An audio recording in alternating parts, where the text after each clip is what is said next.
देशाचे पंतप्रधान नरेंद्र मोदी यांनी काटकसर करण्याचं आवाहन देशवासियांना केलं होतं. मात्र सध्या त्यांचेच पदाधिकारी चारधाम यात्रा करतायत आणि त्यांच्याच मतदारसंघामध्ये सध्या डिझेल पेट्रोलचा तुटवडा भासत आहे. या संदर्भामध्ये बोलण्यासाठी त्यांच्याच मतदारसंघातील काही महिला आहेत. आपण त्यांच्याशी बातचीत करणार आहोत. ताई, मला सांगा की काही दिवसापूर्वीच देशाचे पंतप्रधान नरेंद्र मोदी यांनी देशवासियांना काटकसर करण्याचं आवाहन केलं होतं. मात्र तुमच्याच मतदारसंघातल्या ज्या आमदार आहेत किंवा त्यांचे काही अ, पक्षाचे मंत्री असतील, ते सुद्धा बाहेरगावी जाऊन खर्च करतायत आणि तुम्हाला काटकसर करण्याचं आवाहन केलं होतं. तुमच्या याच मतदारसंघामध्ये सध्या डिझेल तुटवडा आहे, पेट्रोलचा तुटवडा आहे, गॅसची टंचाई आहे. एकंदरीत कसं पाहता तुम्ही या सगळ्या गोष्टीकडे? या सगळ्या तुटवड्यामुळे जनतेचं खूप नुकसान होत आहे आणि काटकसर करून करून कशामध्ये करणार? ह्या सगळ्या जीवनाश आवश्यक गोष्टी झालेल्या आहेत. पेट्रोल, डिझेल, सिलेंडर, तेल याशिवाय जगणं मुश्किल आहे आणि त्यात करणार किती काटकसर करणार? आणि जनतेला तुम्ही म्हणजे सगळ्यांसाठी सारखे नियम ठेवा ना. जनतेला सांगताय काटकसर करायचं आणि स्वतःचे पदाधिकारी सगळे बाहेर फिरताय. मग सगळ्यांसाठी नियम लागू पाहिजे. सगळ्यांना सारखे नियम पाहिजे. काटकसर करायची तर सगळ्यांनी करायची. तेव्हा कुठं देशाचे भले होऊ शकते ना. आणि म्हणजे कसं आहे आता पेट्रोल शिवाय तर काहीच होऊ शकत नाही. पेट्रोल इतकं म्हणजे परिस्थिती भयानक झालेली आहे डिझेल पेट्रोलची, की दिवसभर शेतकरी शेतात काम करून रात्रभर लाईनमध्ये पेट्रोल डिझेलसाठी उभे राहत आहे आणि सिलेंडरसाठी पण तेच होतंय जनतेचं. दिवसभर उन्हातान्हामध्ये लाईनमध्ये उभं राहावं लागते. काय तर म्हटले होते, की अच्छे दिन येतील. हे अच्छे दिन आहेत का असे? ताई, मला सांगा की सध्या तुम्ही ज्यावेळेला घरामध्ये स्वयंपाक करतात, तर किराणाचे भाव मोठ्या प्रमाणात वाढलेत. सोबत गॅस सिलेंडर तुम्हाला जो आवश्यक आहे त्याचे सुद्धा दर वाढलेले आहेत. काय वाटतं तुम्हाला की आता दौरा होतोय, खर्च होतोय, तुमचा खर्च होतोय का? खर्च तर म्हटलं तर तसा काहीच नाहीये. पण जी गरीब जनता आहे, त्यांचा विचार केला गेला पाहिजे. कारण की गरीब जनता ते उन्हातान्हात राहून कष्ट करून जे 2-4 पैसे कमवतात, त्या पैशामुळे ते काही किराणा वगैरे खरेदी करतात. पण आता ते इतकी महागाई वाढवली, की त्यांना ते अशक्य आहे ती गोष्ट. म्हणजे त्यांना खाद्यतेलापासून ते सिलेंडरपर्यंत त्यांना खूप विचार करावा लागेल. त्यांना घेण्यातच त्यांना म्हणजे अक्षरशः खूप विचार करावा लागेल आणि घेताना पण त्यांना खूप त्रास होईल. कारण की त्यांच्याजवळ तेवढा इन्कम सोर्स पण नसणार ना.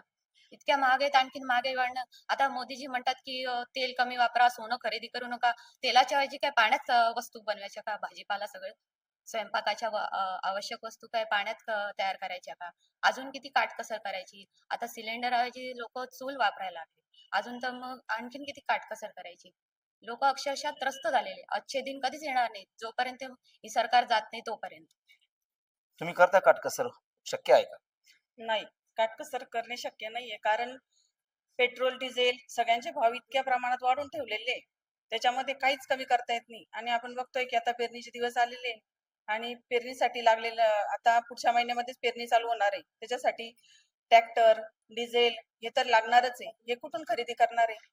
तुम्ही जोपर्यंत पेट्रोलचे, डिझेलचे भाव जोपर्यंत कमी करणार नाही आणि पेट्रोल, डिझेलवर जे जे पंतप्रधानांनी आवाहन केलं होतं की परदेश दौरे कमी करा म्हणजे खर्च वाचेल. तुमच्याच मतदारसंघातले आमदार आणि सोबत जे मंत्री आहेत पंकजा मुंडे, म्हणजे जे पंतप्रधानांच्या सोबत काम करतायत, त्यांच्याच भाजपाच्या पक्षाचे आहेत. काय वाटतं तुम्हाला की त्यांच्यासाठी वेगळा न्याय आणि तुमच्यासाठी वेगळा न्याय? नाही. सगळ्यात पहिल्यांदा पदाधिकाऱ्यांनी ही सुरुवात केली पाहिजे. त्याच्यानंतर सामान्य जनतेकडनं अपेक्षा ठेवली पाहिजे. आणखी काही महिला पदाधिकारी आहेत. काही काय सांगाल? मोदी साहेबांनी जे आवाहन केलं होतं काटकसरीने वापरा. मात्र डिझेल मिळत नाही, पेट्रोल मिळत नाहीये. तुम्हाला घरामध्ये काटकसरी करायला सांगितली. शक्य आहे का एवढ्या गोष्टी? कारण की तुमचेच आमदार जे आहेत ते बाहेरगावी फिरायला जातात. आता ते आपल्याला सांगतात अ, पंतप्रधान की तुम्ही हे वापरू नका, हे घेऊ नका, ते घेऊ नका. सिलेंडर त्यांनीच महाग केलं. पेट्रोल डिझेल भेटत नाही. गोरगरीब त्रस्त झाले. आता शेतकऱ्यांचं पण आता पेरणी सुरू होणार आहे. त्यांना खतं खूप महाग करून ठेवले. सोयाबीनला भाव 50,000 रुपये आणि याला भाव 10,000 रुपये तेलाला. मग तुम्ही सांगा कसं काय होईल असं? याच्यामुळं खूप जनता त्रस्त झालेली आहे आणि खूप महागाई करून ठेवली.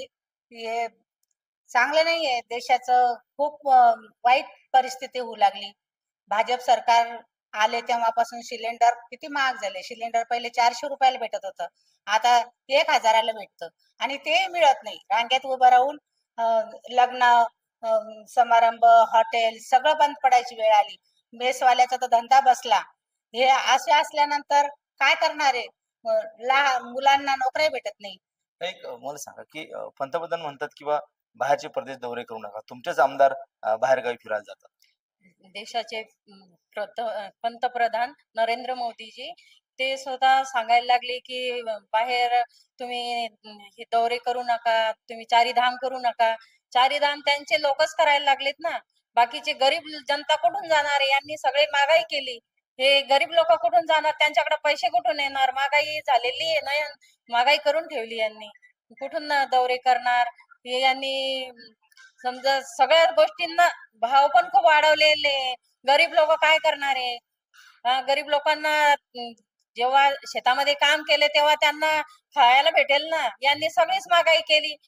मजुरी पण त्यांना बरोबर भेटत नाही गरीब लोकांना. हे माझं बस. काकू, सध्या खताचा तुटवडा भासतोय. अशात खर्च सुद्धा म्हणजे दर सुद्धा वाढलेत, खर्च वाढलाय आणि पंतप्रधान म्हणतात की काटकसर करा, खर्च कमी करा. फिरू नका. काय वाटतं तुम्हाला? मला का म्हणजे काटकसर कशाला करायची? यांनी करायची ना भाजपला. काटकसर करायची नाही. पुन्हा हे पेट्रोल डिझेल याच्यावर आता सध्या रांगायला लागलेले आहे. मी काही आणखी आहेत? काही मला सांगा, काय वाटतं तुम्हाला? सगळी परिस्थिती तुम्ही पाहिली, पंतप्रधानाचं भाषण ऐकलं असेल, एकंदरीत काय मत आहे तुमचं? मोदी साहेब म्हणतात की सोनं खरेदी करू नका.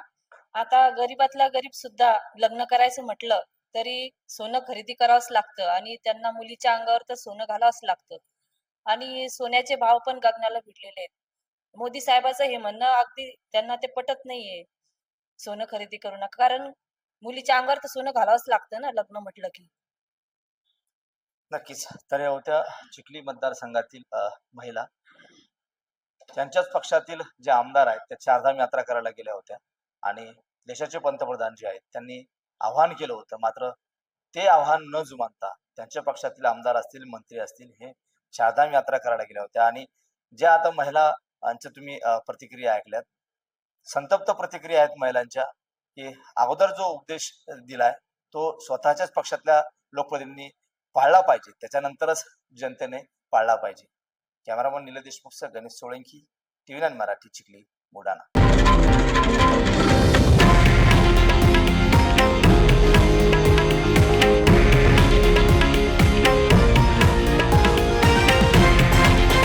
हे आहे देशातील नंबर 1 न्यूज नेटवर्क आणि आपण पाहत आहात TV9 मराठी, एकमेव.